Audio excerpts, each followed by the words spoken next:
My name, as you know, is Martin Robinson. I was born in India. My parents were missionaries in a part of India which was working with tribal peoples, and what that meant was that you would go into a village, begin to preach the gospel, and that would result in many, many conversations. And so eventually the village would make a decision as a village out of multiple individual conversations. What do they make of the gospel? And usually the whole village would be baptized, and so you'd plant a church. A little bit different than Europe, but exciting.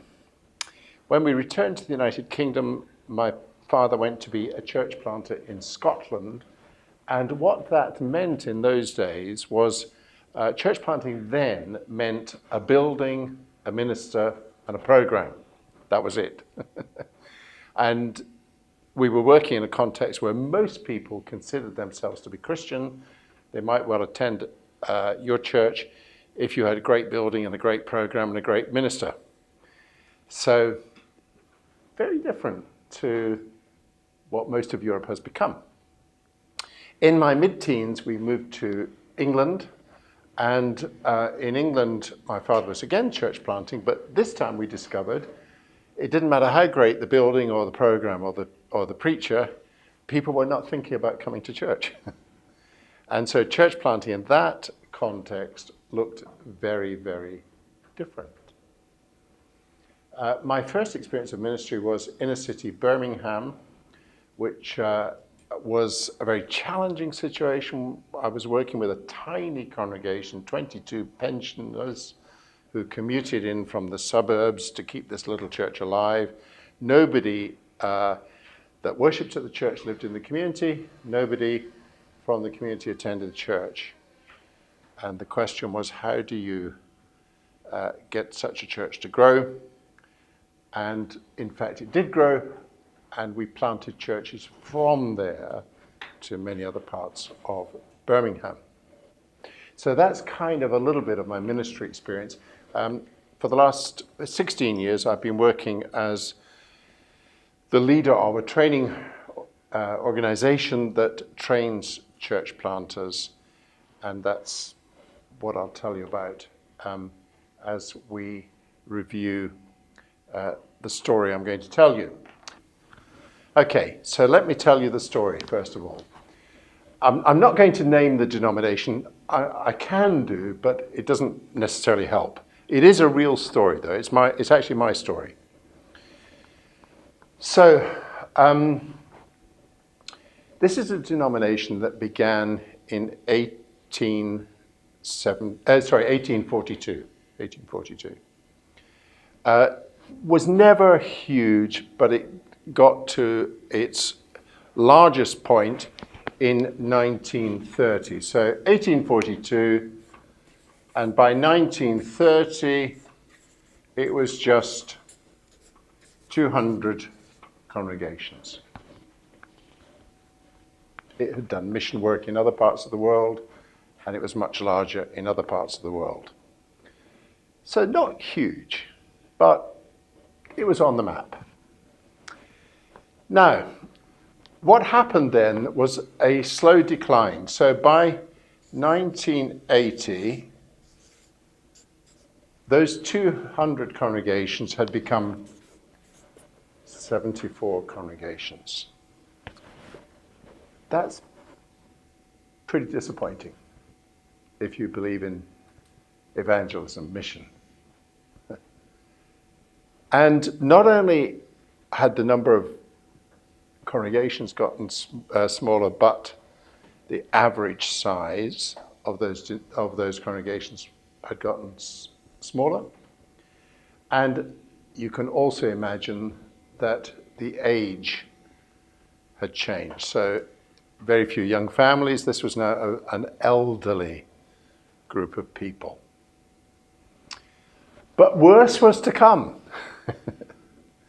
because there were two groups in this denomination.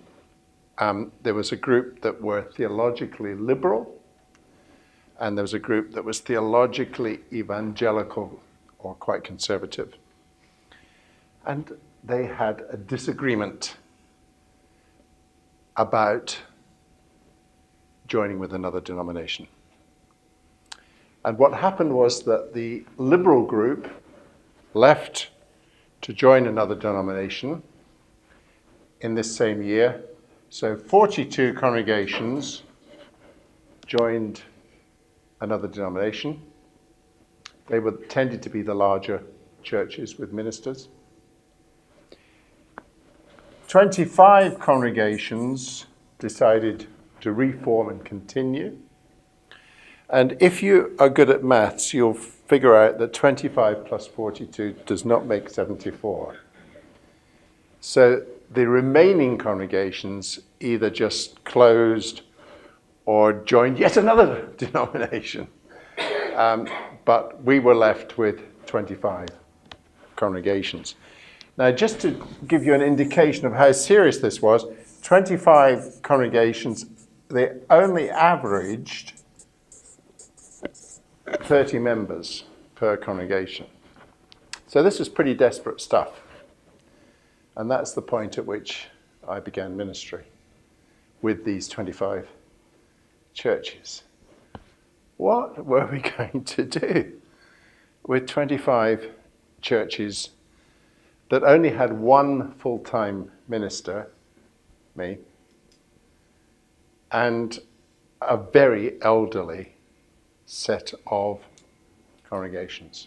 What were we going to do? So we came up with a plan. And the plan was, well, we're going to do two things.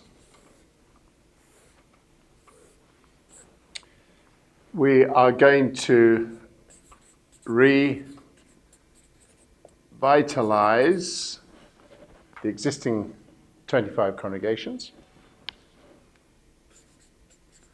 And we're going to plant more congregations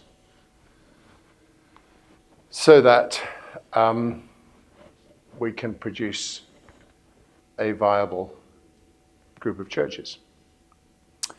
Now, what do you think was the reaction of the 25 when we said we're going to do this? What do you think they said? Anybody at all? What would you say?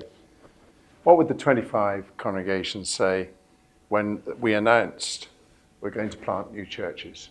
We don't have the power. Exactly, we can't do that. What about us? Why don't you spend all your resources and all your energy on us? That's exactly what they said. Except they said it even more loudly than you did just now. And more quickly. Now,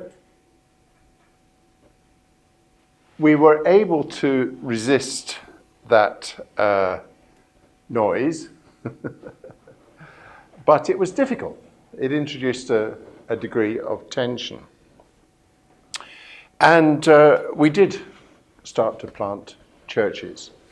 Now, in order to do that, the first question, you actually identified the question very well just now. You said, we don't have the resources, we don't have the leaders. Okay, so we had to do several things. First of all, we had to locate resources from somewhere else.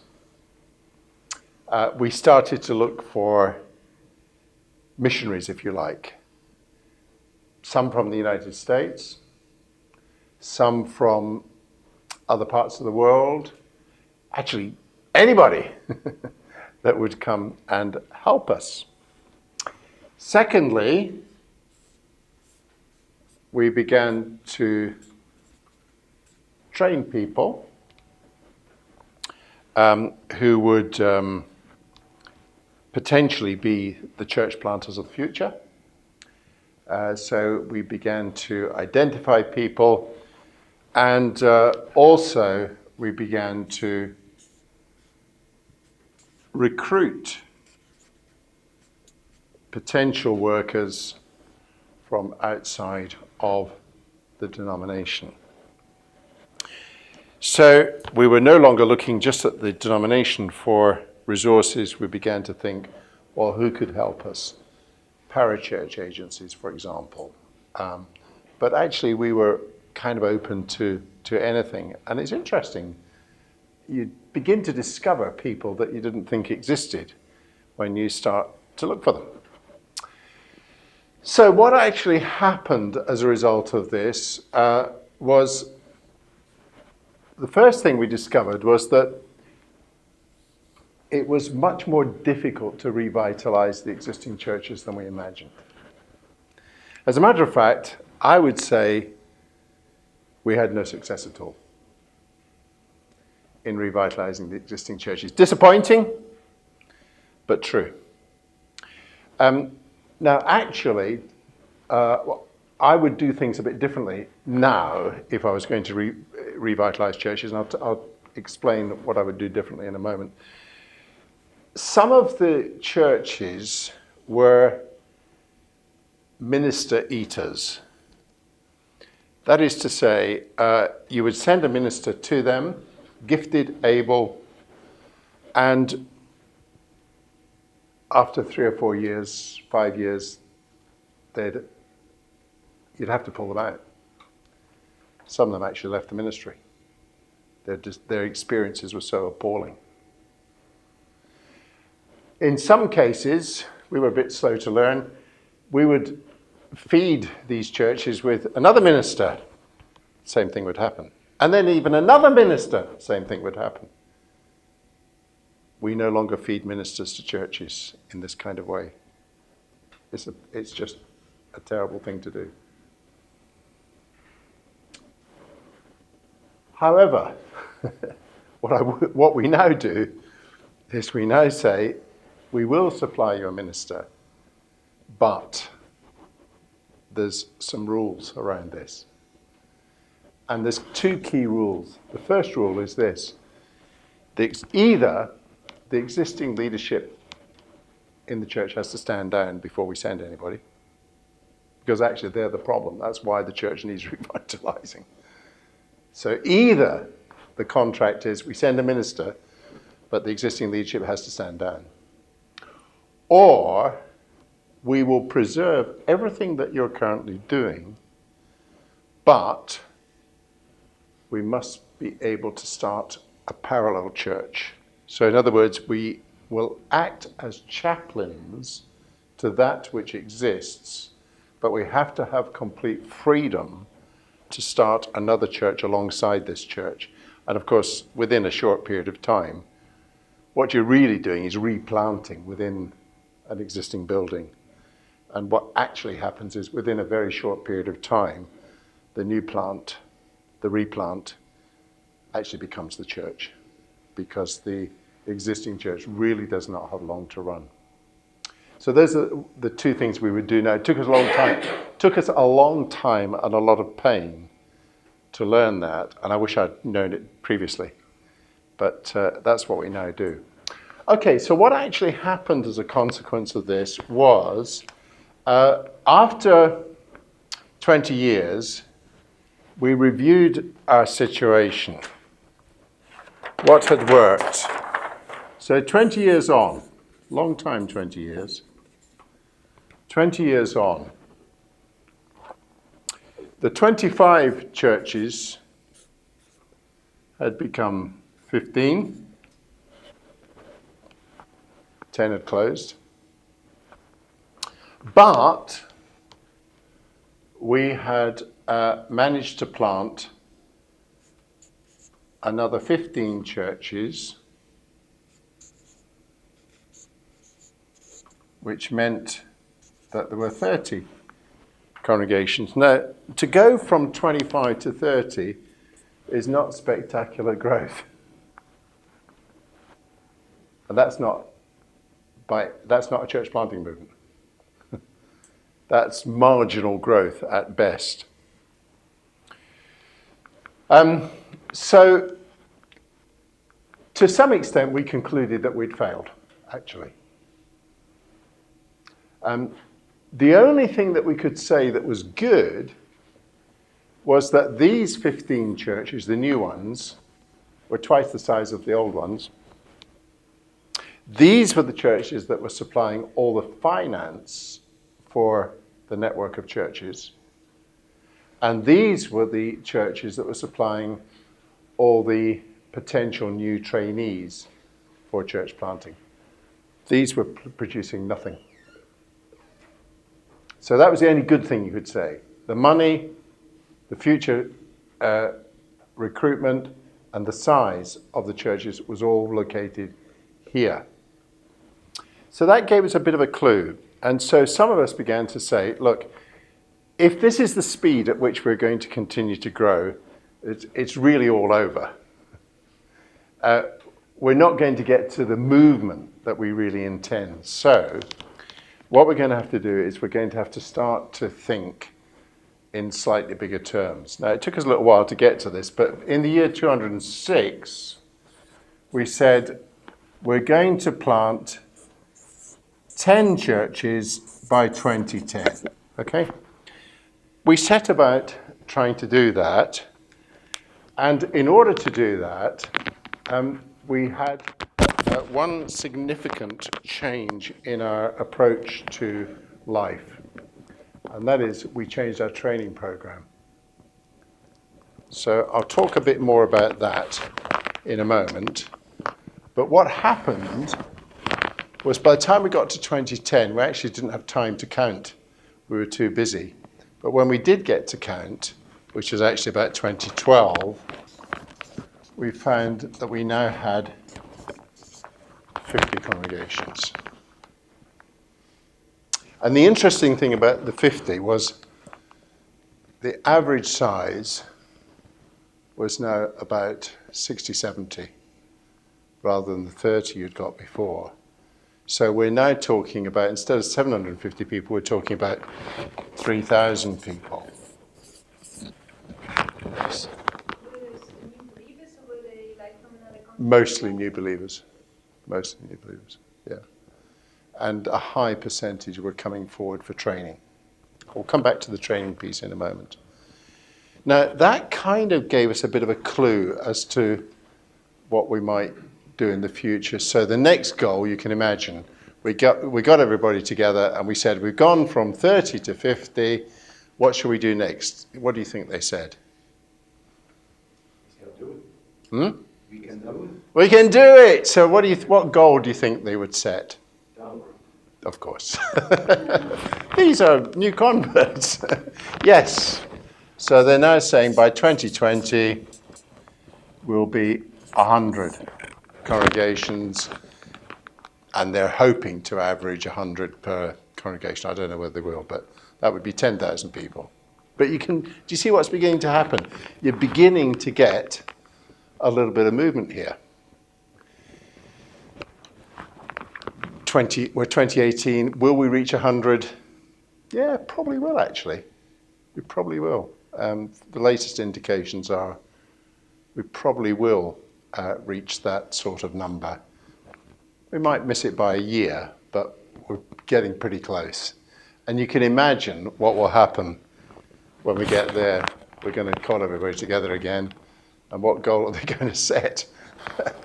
Obviously, they're going to be saying, oh, well, we'll double again in the next 5 years. And you begin to see that there's some sort of movement going on. Now, key thing then was that there was a piece of intervention here, wasn't there? There's a piece of intervention which basically says we can't carry on like this. We have to begin setting a higher bar for vision. But we don't just set a higher bar for vision, we also start to think about how we implement that. And the key really was a different kind of training. So let me describe a different kind of training to you. Previously, we'd had a fairly traditional Bible college where we taught, Old Testament, New Testament, the usual subjects. Nothing wrong with that. They were good teachers and so on. But essentially what it was producing were pastors and teachers. It wasn't producing church planters. So we completely rewrote the curriculum. And from now on, what we began to teach was every subject that we teach will be taught through the lens of mission. So the Old Testament, yes, we teach the Old Testament, but now it's a mission handbook. The New Testament, yes, we teach the New Testament, but now it's a mission handbook. So do you see what I'm trying to say? We've shifted the curriculum. We've shifted the lens through which we're teaching. The next thing we did was we said, you can't come on this course without a mission placement, because a third of your marks and a third of your activity will be a mission placement. So we're moving to an action reflection model of learning. You learn something, you do something, you reflect on it, and then you learn some more. And so constantly you're thinking and acting. The next change we made was that the core of the teaching would actually be character. Character. We're going to work with you on your personal development and your spiritual development, because character is key to effective church planting. You can't church plant without people who are not going to fall out of ministry because of sin. Character is absolutely crucial. Now, here's the curious thing. The other thing we did was we operated a dispersed campus. So instead of one campus that you had to leave home in order to come to, we said, no, stay where you are. We'll teach you in your location. So we picked out all the major cities in England, located campuses there, and then recruited. What we discovered was there were a lot of people that were interested in learning if we could offer them a model like that. They were the kind of people that would never normally go to Bible college. They were the kind of people that would normally never even go to university. They were the kind of people that learnt best by doing. And they were the kind of people that could plant churches. And in many ways, the recruits that we gained from that kind of shift in our training program has been the key to the growth of the churches. Now, actually, truthfully, two things have happened. First of all, we've recruited people who have the potential to church plant, but secondly, we've recruited people who are already church planting, but doing so without any training. So you can imagine what would happen. I'll give you a good example.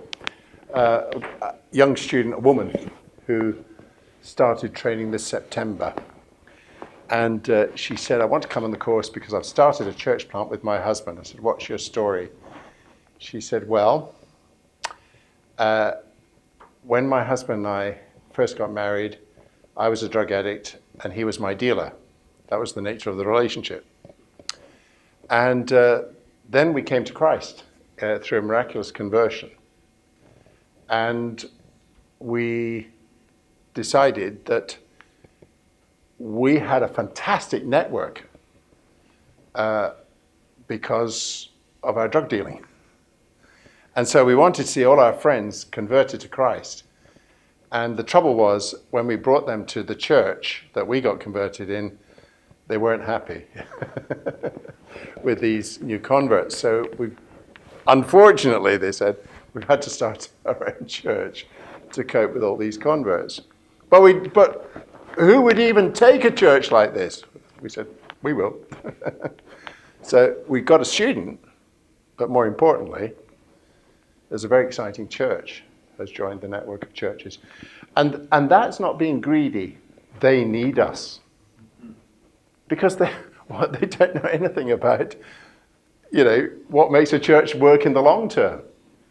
And so they actually need the network of churches. And they need the affirmation of other leaders. They need the fellowship of other leaders for them to sustain their leadership in the long term. So I'm not apologizing at all for picking up somebody else's work, because actually they need us. But do you see the kind of thing that happens? You don't just pick up students and future planters, you pick up people already planting. And they become part of the framework of what you're doing. So I would say that we're on the verge. I don't think we're yet movement. But I think we're close.